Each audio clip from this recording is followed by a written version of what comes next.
Hello दोस्तों, आपका स्वागत है टोटल मैथ्स ज्ञान पर। सबसे पहले हम नंबर लिखना चालू करते हैं। तो यहाँ पे ले लेते हैं 5, 10 और 15। इसको सबसे पहले हम विभाजन विधि के द्वारा आप लोग को बताएंगे। तो सबसे पहले जैसा जैसा मैं बना रहा हूँ वैसा आप लोग लिखते चलिए। तो लघुत्तम का मतलब होता है, फिर से आप लोग को बता दे रहा हूँ क्योंकि पिछले वीडियो में भी आप लोग बताया हूँ। सबसे छोटा से हम लोग को तीनों को भाग करना होगा, यानी कि ऐसा संख्या पे रखे जो तीनों को क्या करे, डिवाइड कर दे, या कम से कम 2 को डिवाइड करे। तो यहाँ अगर तीनों कट जाता है तो और बढ़िया, और नहीं कटेगा तो कम से कम 2 को कटना चाहिए। तो यहाँ रखते हैं हम लोग 5 क्योंकि तीनों को पूरा तरह क्या कर देगा, डिवाइड कर देगा, यानी कि भाग कर देगा। तो 5 यहाँ रखते हैं, 5 एके 5, कोमा लगा दिए, 5 दूना 10 और 5 दिया 15।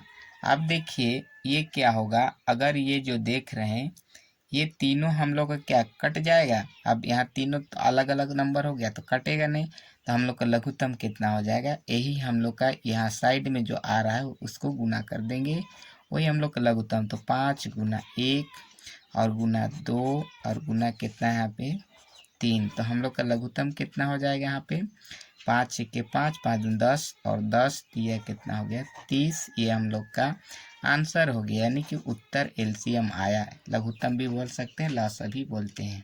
और दूसरा नंबर लेते हैं इस बार, इसको भी विभाजन विधि से पहले बना लेते हैं। तो पहले लिखते हैं, यहाँ पे लिख देते हैं 20 कोमा, उसके बाद लेते हैं 24 कोमा, उसके बाद लेते हैं यहाँ पे 30। ये हो गया। तो इसको भी जैसे जैसे मैं कर रहा हूँ वैसे करते जाए तो देखेंगे कि तीनों को कौन ऐसा नंबर संख्या है जो डिवाइड करे, यानी कि भाग कर दे। तो हम लोग 2 रखेंगे। लघुत्तम का मतलब होता है छोटा से भाग करना है, तो 2 रखेंगे। तो 2 दहाई 20 होता है। फिर 2 एके 2 और 2 दूना 4। फिर यहाँ पे 2 को 15 बार में 30 को काट देगा, 2 एके 2 और 2 पचे 10। अब यहाँ पे फिर से 3 देखेंगे, 3 काटेगा तीनों को, सॉरी 4 बोल दे रहे थे, तीनों को। तो 3 को नहीं कटेगा तो कम से कम 2 को कटना चाहिए। तो 2 सबसे पहले रखते हैं, 2 से कट जाएगी ये, 2 पचे 10, 2 छक 12, 15 नहीं कटेगा, उसको ऐसे ही रखिए। फिर अब यहाँ देखेंगे तो यहाँ पे देखिए 3 सबसे छोटा सा हम लोग को काटना है, तो 3 रख लेते हैं। तो 5 नहीं कटेगा तो 5 को ऐसा ही लिखेंगे। ये 6 कट जाएगा तो 3 दूना 6 और 3 पचे कितना हो गया 15। तो अब यहाँ फिर से हम लोग कितना रखेंगे, 5 रखेंगे, तो दोनों कट जाएगा। तो 5 रख दिए, 5 एके 5 और 2 नहीं कटेगा, उसको ऐसे ही रखेंगे। और ये हो गया 5 एके 5। तो अब हम लोग क्या करेंगे, जो भी यहाँ किनारे किनारे आया उसको गुना कर देंगे, वही क्या हो जाएगा, हम लोग का लघुत्तम हो जाएगा। तो यहाँ लिखते हैं, सबसे पहले यहाँ पे लिख देते हैं हम लोग का सबसे पहले कितना आया है। यहाँ पे देखिए 2 कितना बार, 2 बार है, तो यहाँ लिख लेते हैं 2 गुना 2। उसके बाद 3 है तो 3 लिखेंगे, उसके बाद 5 लिखेंगे, उसके बाद 1 है तो 1 लिखेंगे, उसके बाद फिर से 2, उसके बाद फिर से 1। अब इसको गुना करेंगे तो हम लोग का कितना आ जाएगा। तो इसको देखिए गुना करने का तरीका है, इसको गुना करेंगे। देखिए यहाँ से यहाँ 2 दूना 4 और 4 तिया कितना 12 और 12 पचे 60 और 60 दूना कितना हो गया 120। थोड़ा सा ये लंबा, यानी कि लंबा नंबर है, संख्या है, तो 120 क्या हो गया हम लोग का, ये आंसर हो गया, यानी कि उत्तर हो गया। लघुत्तम कितना आया 120 आया। ये हम लोग इसी तरह आप लोग बनाते चलिएगा और मुझे उम्मीद है कि आप लोग को समझ में आ रहा होगा। तो ये तो हो गया विभाजन विधि। तो मैं एक को और आप लोग को क्या बोलते हैं, अभाज्य गुणनखंड विधि के द्वारा बना के दिखा देता हूँ। तो चलिए एक बार हम लोग अभाज्य गुणनखंड के रूप में बना के देखते हैं। तो पहला नंबर लेते हैं 5, दूसरा ले लेते हैं 10, फिर तीसरा 15। जो अभी बनाए थे विभाजन से उसी को बना के दिखा दे रहे हैं। तो सबसे पहले ये तीनों का अभाज्य गुणनखंड, सबसे पहले 3 नंबर को क्या करना होगा, अभाज्य गुणनखंड के रूप में तोड़ना होगा। तो 5 का अभाज्य गुणनखंड आप भी लिख भी सकते हैं, 5 का अभाज्य गुणनखंड, 5 का 5 का क्या अभाज्य गुणनखंड, तो 5 का अभाज्य गुणनखंड कितना है, इसको कैसे तोड़ सकते हैं, 5 गुना 1। आप उसी प्रकार 10 को तोड़ेंगे अभाज्य गुणनखंड के रूप में, तो 10 का कितना हो जाएगा 5 दूना कितना हो गया 10। उसी प्रकार कितना 15 को तोड़ना है, तो 15 को कितना लिख सकते हैं हम लोग 5 तिया 15।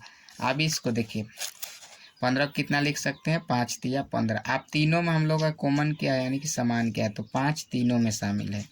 तो 5 को क्या करेंगे लिखेंगे यहाँ सबसे पहले, अतः लिख सकते हैं यहाँ पे, अतः 5 10 तथा 15 का लस कितना हो जाएगा, लस यानी कि लघुत्तम समावर्तक कितना हो जाएगा, देखिए जो कॉमन है उसको एक बार लिखेंगे, तो 5 तीनों में हम लोग का शामिल है, तो 5 को लिखेंगे बराबर, देखिए 5 और जो कॉमन नहीं उसको पूरा लिखेंगे, तो 2 गुना 3, तो बराबर हम लोग का कितना हो गया यहाँ 5 गुना 10 और 10 दिया हम लोग का 30। ये हम लोग का लघुत्तम आ गया यानी कैल्शियम।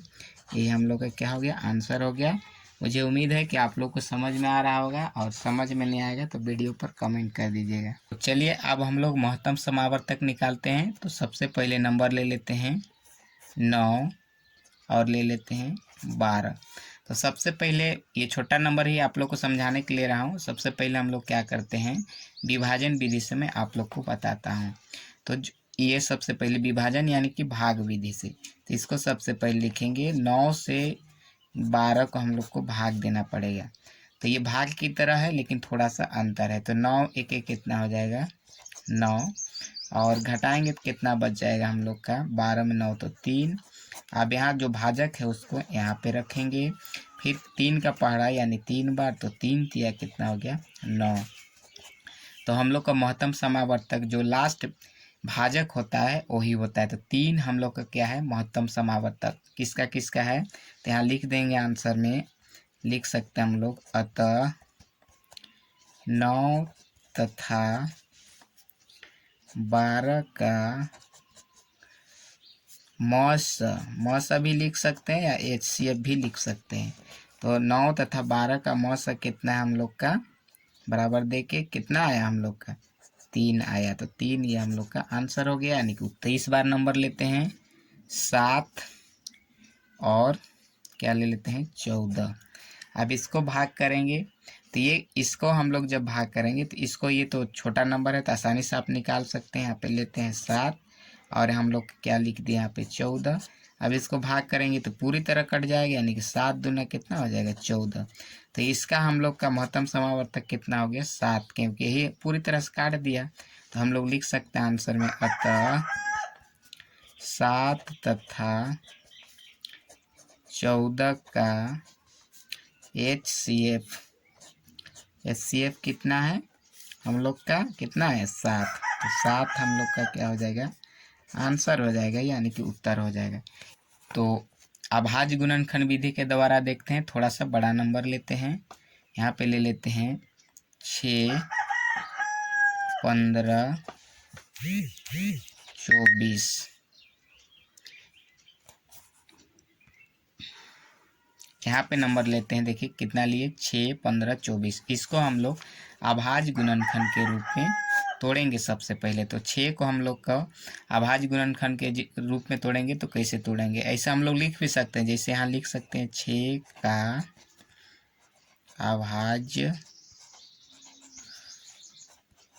गुणनखंड, 6 का क्या अभाज्य गुणनखंड। तो 6 का अभाज्य गुणनखंड के रूप में तोड़ेंगे तो क्या हो जाएगा हम लोग का, यहाँ लिख सकते हैं बराबर देख के हम लोग इसको, जैसे 6 को हम लोग तोड़ेंगे तो 2 गुना हम लोग का 3 हो जाएगा। उसी प्रकार 15 को हम लोग को तोड़ना है तो 15 लिखेंगे, और 15 को तोड़ेंगे तो 5 गुना कितना हो जाएगा 3, 5 दिया 15। उसी प्रकार हम लोग को 24 को यानी 24 को भी तोड़ना होगा। तो 24 को हम लोग तोड़ेंगे कैसे, तो यहाँ पे हम लोग लिख सकते हैं 2 गुना 2, फिर गुना कितना हम लोग लिख सकते हैं यहाँ पे, फिर से 2 लिखते हैं तो 2 दूना 4, 4 दूना 8 और 3, तो 8 तिया कितना हो गया 24 हो गया। तो ये हम लोग टूट गया। अब हम लोग देखेंगे कि तीनों में कॉमन क्या है उसको सबसे पहले लिखेंगे। तो तीनों में हम लोग का देखिए क्या कॉमन मिल रहा है, 3 है ना, तीनों में यहाँ भी यहाँ भी है यहाँ भी है, तो यहाँ लिखेंगे अतः 6, 15 और किसका 24 का अतः लिख सकते हैं 6, 15, 24 का HCF कितना हो जाएगा हम लोग का आंसर में कॉमन कितना था, तीनों में जो कॉमन होगा वही आंसर होगा। तो 3 है तो 3 हम लोग का HCF हो जाएगा, यानी कि उत्तर हो जाएगा। समझ रहे हैं ना। चलिए एक बार लास्ट नंबर फिर से देख लेते हैं। एक बार लास्ट नंबर ले लेते हैं 3, 6, 12। इसका हम लोग अभाज्य गुणनखंड के रूप में निकालेंगे। तो इसको सबसे पहले क्या 3 का अभाज्य गुणनखंड के रूप में तोड़ेंगे। तो 3 को हम लोग तोड़ेंगे तो कितना हो जाएगा 3 गुना 1 लिख सकते हैं। 6 को तोड़ेंगे तो हम लोग कितना लिख सकते हैं 2 गुना 3 लिख सकते हैं। उसी प्रकार 12 को कितना लिख सकते हैं हम लोग 2 गुना 2 और गुना 3। यह अभाज्य गुणनखंड। अब देखेंगे इसमें तीनों में क्या शामिल है, तो तीनों में 3 शामिल है। तो आसानी से हम लोग आंसर लिख सकते हैं कि जो कॉमन रहता है जो तीनों में है उसी को हम लोग क्या बोलेंगे थोड़ा सा। अतः 3, 6 तथा 12 का हम लोग का HCF कितना हो जाएगा HCF आंसर में कितना हो जाएगा 3। ये हम लोग का आंसर हो गया। मुझे उम्मीद है कि आप लोग को पूरा समझ में आ गया होगा, और समझ में नहीं आएगा तो वीडियो पर कमेंट कर दीजिएगा। तो बस आज के लिए इतना ही। और क्या बोले आप लोग से एक बार बोलना चाहेंगे कि वीडियो अच्छा लगे तो चैनल को सब्सक्राइब कर दीजिएगा, ताकि मैं आप लोग को इसी तरह का रेगुलर वीडियो देता रहूँ। तो बस आज के लिए इतना ही। फिर